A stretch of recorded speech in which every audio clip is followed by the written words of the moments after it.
বন্ধুরা আমরা যদি কথা বলি পুরো পৃথিবীর মধ্যে পুরো দুনিয়ার সবথেকে জনপ্রিয় সুপারহিরো কে কে, তখন ওই লিস্টের মধ্যে অনেক পাওয়ারফুল সুপারহিরোর নামই আসবে যারা আসলে পুরো দুনিয়ার মধ্যে অনেকটাই বেশি পরিমাণে জনপ্রিয়, কিন্তু খুবই কম পরিমাণে সুপারহিরো রয়েছে যারা আসলে সবথেকে জনপ্রিয় টপ 10 সুপারহিরো লিস্টে নিজেদের জায়গাকে বানাতে পেরেছে। এবং ওই সমস্ত সুপারহিরোদের মধ্যে একজনের নাম হলো সুপারম্যান। এবং সুপারম্যান পুরো দুনিয়ার মধ্যে সবথেকে জনপ্রিয় সুপারহিরোতে পরিণত হওয়ার কারণ হলো সেই হলো প্রথম সুপারহিরো ক্যারেক্টার, এবং এর সাথে সাথে তার উপরে অনেকগুলো মুভি, টিভি শোজ এবং কমিককেও বানানো হয় যেগুলো আসলে অনেকটাই বেশি পরিমাণে জনপ্রিয় হয়ে যায়। এবং কমিকের মধ্যে সুপারম্যানের অনেকগুলোই ভার্সন রয়েছে, কিন্তু আজকের এই ভিডিওতে আমরা কথা বলার চেষ্টা করব ডিসি কমিকের মধ্যে দেখানো সুপারম্যানের 10টি পাওয়ারফুল ভার্সনের সম্বন্ধে, যারা আসলে ডিসি মুভির মধ্যে দেখানো সুপারম্যানের থেকে অনেকটাই বেশি পরিমাণে শক্তিশালী। বন্ধুরা আজকের এই ভিডিওটা অনেকটাই বেশি পরিমাণে ইন্টারেস্টিং হতে চলেছে, তাই বন্ধুরা ভিডিওটিকে শেষ পর্যন্ত দেখতে ভুলবেন না।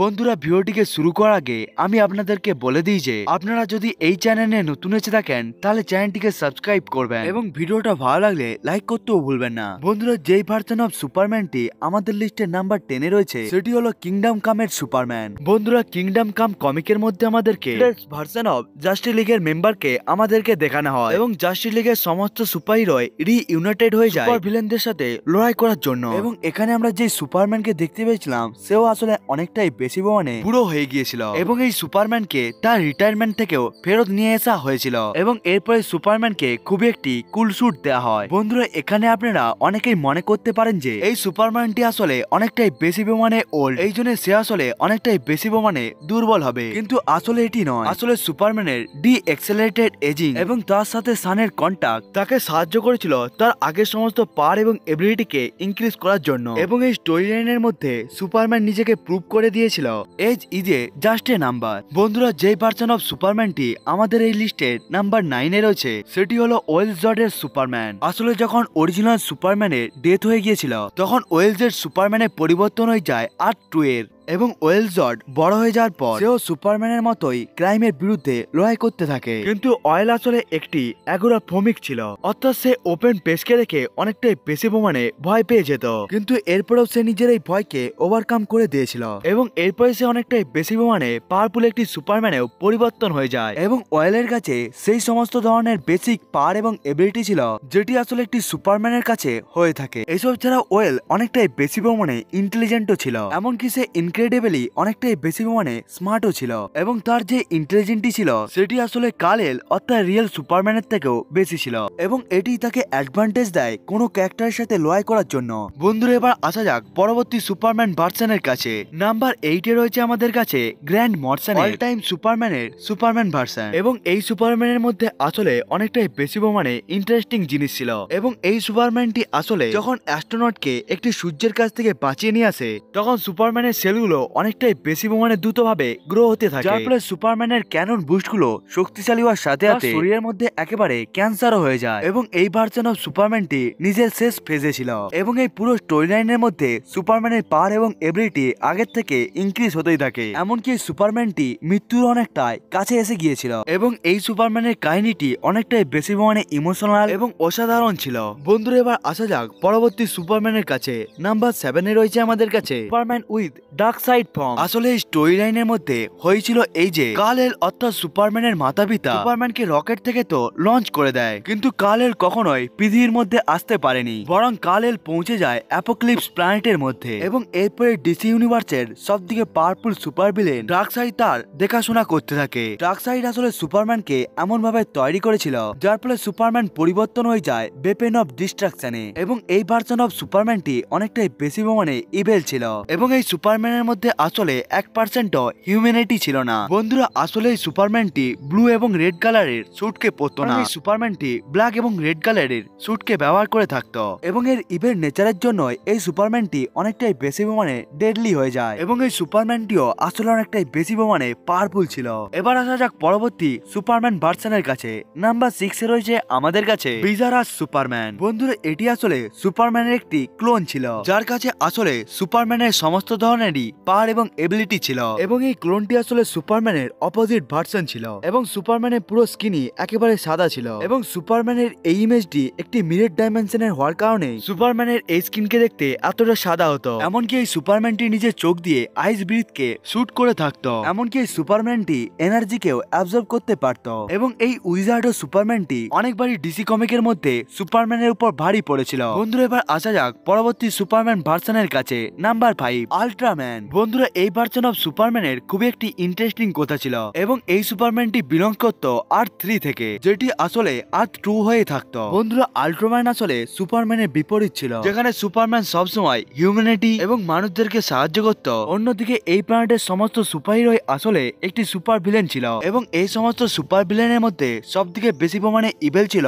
আল্ট্রাম্যান, যাকে আমরা আসলে ইভেল সুপারম্যানও বলতে পারি। এবং আল্ট্রাম্যান নিজের পাওয়ারকে বাড়ানোর জন্য ক্রিপ্টোনাইটকে ব্যবহার করে থাকে এবং সে ক্রিপ্টোনাইটকে যতটা বেশি পরিমাণে অ্যাবজর্ব করে থাকে সে আসলে ততটাই বেশি পরিমাণে শক্তিশালী হয়ে যায় এবং ক্রিপ্টোনাইটকে ছাড়া আল্ট্রাম্যান অনেকটাই বেশি পরিমাণে দুর্বল হয়ে যায়। কিন্তু এরপরেও এই ভার্সন অফ সুপারম্যানটি অনেকটাই বেশি পরিমাণে পাওয়ারফুল, এই জন্যই আল্ট্রাম্যান এই লিস্টের নাম্বার 5 কে ডিজার্ভ করে। এবার আসা যাক পরবর্তী ভার্সন অফ সুপারম্যানের কাছে, নাম্বার 4 এ রয়েছে আমাদের কাছে সুপারবয় প্রাইম। সুপারবয় প্রাইম আসলে অনেকটাই বেশি পরিমাণে ট্রাভেল কজ করেছিল। এই সুপারম্যানের আনস্টেবল ইমোশন এবং আনপ্রেডিক্টেবল নেচার ভাবে বাইন্ড রয়েছে সুপারম্যানের পাওয়ার এবং এবিলিটির সাথে এবং এই সুপারম্যানটি আসলে পুরো পৃথিবীর জন্যই খুবই বড় একটি বিপদ। সুপারবয় প্রাইমের কাছে একটি নর্মাল সুপারম্যানের থেকে অনেক বেশি পরিমাণে পাওয়ার এবং এবিলিটি ছিল, এমনকি সুপারবয় প্রাইমের কাছে অনেক কম পরিমাণে উইকনেস ছিল। যেমন এই সুপারম্যানটি ম্যাজিক থেকেও ইমিউন, এমনকি কোন রকম ক্রিপ্টোনাইট মেটালকে ব্যবহার করেও এই সুপারম্যানকে মারা যেত না, যেটি আসলে অরিজিনাল সুপারম্যানের সবথেকে বড় একটি উইকনেস ছিল।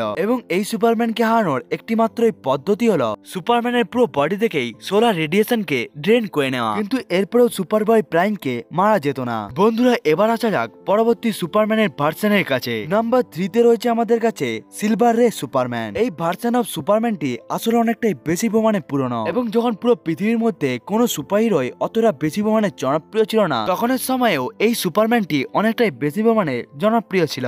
বন্ধুরা এখানে আপনারা অনেকেই মনে করতে পারেন পুরনো ভার্সন অফ সুপারম্যানকে কেন আমি নাম্বার 3 তে রেখেছি, এবং এর শুধুমাত্র একটি কারণ হলো এর ফিট। এই সুপারম্যানের ফিটস আসলে নেক্সট লেভেলেরই হয়ে থাকতো। এই ভার্সন অফ সুপারম্যানটি অতি সহজেই বড় বড় প্ল্যানেটকে ডিস্ট্রয় করে দিতে পারত এবং এই সুপারম্যানটি আসলে একটি টাইম ব্যারিয়ার থেকে আরেকটি টাইম ব্যারিয়ারের মধ্যে পৌঁছে যেতে পারত এবং এই সুপারম্যানের এতটা বেশি পরিমাণে পাওয়ারের একটি কারণ ছিল হলো এই সুপারম্যানের অথার। আসলে এই অথারটি সুপারম্যানকে পুরো পৃথিবীর সমস্ত ধরনেরই পাওয়ার এবং এবিলিটি দিয়ে দিয়েছিল, এমনকি তাকে এমন এমন ধরনেরও পাওয়ার এবং এবিলিটি দিয়ে দেওয়া হয়েছিল যেগুলোর আসলে কোনো ধরনের সেন্সও ছিল না। কারণ বন্ধুরা এই ভার্সন অফ সুপারম্যানটি নাম্বার 3 কে ডিজার্ভ করে। এবার আসা যাক পরবর্তী সুপারম্যানের কাছে, নাম্বার 2 এ রয়েছে আমাদের কাছে সুপারম্যান প্রাইম 1 মিলিয়ন। বন্ধুরা এই সুপারম্যানটি আসলে সূর্যের লিভিং এক্সটেন্ড ছিল এবং এই সুপারম্যানটি আসলে 2100 শতাব্দীর মধ্যে পুরো পৃথিবীকে ছেড়ে দেয়। এই সুপারম্যানটি 100 শতাব্দীর পর আবার নিজের নতুন পাওয়ারের সাহায্যে পৃথিবীর মধ্যে ফেরত চলে আসে। বন্ধুরা এই সুপারম্যানটি আসলে 1500 বছর ধরে সূর্যের কোরের মধ্যে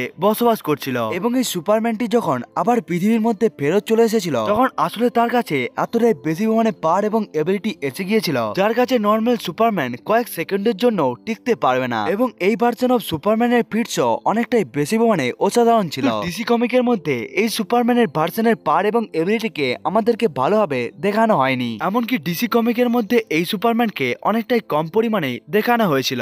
কিন্তু যতবারই এই সুপারম্যানকে দেখানো হয়েছিল ততবারই তার পাওয়ার এবং এবিলিটিকে দেখে আমরা অনেকটাই বেশি পরিমাণে অবাক হয়ে গিয়েছিলাম। এবার আসা যাক সুপারম্যানের পরবর্তী ভার্সনের কাছে, নাম্বার 1 এ রয়েছে আমাদের কাছে কসমিক আর্মার সুপারম্যান। বন্ধুরা এই ভার্সন অফ সুপারম্যানটি কমিকের মধ্যে দেখানো সুপারম্যানের সব থেকে পাওয়ারফুল ভার্সন ছিল এবং ডিসি কমিকের মধ্যে কসমিক আর্মার সুপারম্যানকেও অনেকটাই কম পরিমাণে দেখানো হয়েছিল এবং এই সুপারম্যানকে আমরা দেখতে পেয়েছিলাম ফাইনাল ক্রাইসিস স্টোরি লাইনের মধ্যে। এবং এই ভার্সন অফ সুপারম্যানটি শুধুমাত্র একটি মাত্র স্টোরি লাইনে আসার পরেও সে সবাইকে বুঝিয়ে দিয়েছিল যে সেই হলো সুপারম্যানের সব থেকে পাওয়ারফুল ভার্সন এবং এই ভার্সন অফ সুপারম্যানটি মাল্টিভার্সের মধ্যে থাকা সমস্ত বিং এর থেকেও অনেকটাই বেশি পরিমাণে শক্তিশালী ছিল এবং এই ভার্সন অফ সুপারম্যানটি আসলে মাল্টিভার্সের বাইরে এক্সিস্ট করত এবং এই সুপারম্যানের উদ্দেশ্য হলো পুরো মাল্টিভার্সকেই প্রোটেক্ট করা। এবং এই ভার্সন অফ সুপারম্যানটি আসলে এতটাই বেশি পরিমাণে পাওয়ারফুল ছিল মাল্টিভার্সের মধ্যে থাকা সমস্ত প্রকার বিপদকেই একাই সামলিয়ে নিতে পারত, এমনকি সে সমস্ত ধরনের ইভেলদেরকেও হারিয়ে দিতে পারত।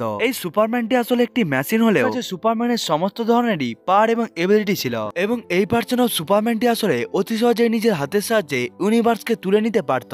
এখান থেকে আপনারা বুঝতে পারছেন এই ভার্সন অফ সুপারম্যানটি আসলে কতটা বেশি পরিমাণে শক্তিশালী। বন্ধুরা, এটাই ছিল ভিডিও যেখানে আমরা সুপারম্যানের সব থেকে পাওয়ারফুল 10টি ভার্সনের সম্বন্ধে কথা বললাম। বন্ধুরা, আজকের এই ভিডিওটা আপনাদেরকে কেমন লাগলো সেটিকে আপনারা কমেন্ট করে বলতে ভুলবেন না। বন্ধুরা, আজকের এই ভিডিওটা এতটা পর্যন্তই। দেখা হচ্ছে অন্য একটি ভিডিওতে, ততক্ষণের জন্য বাই বাই।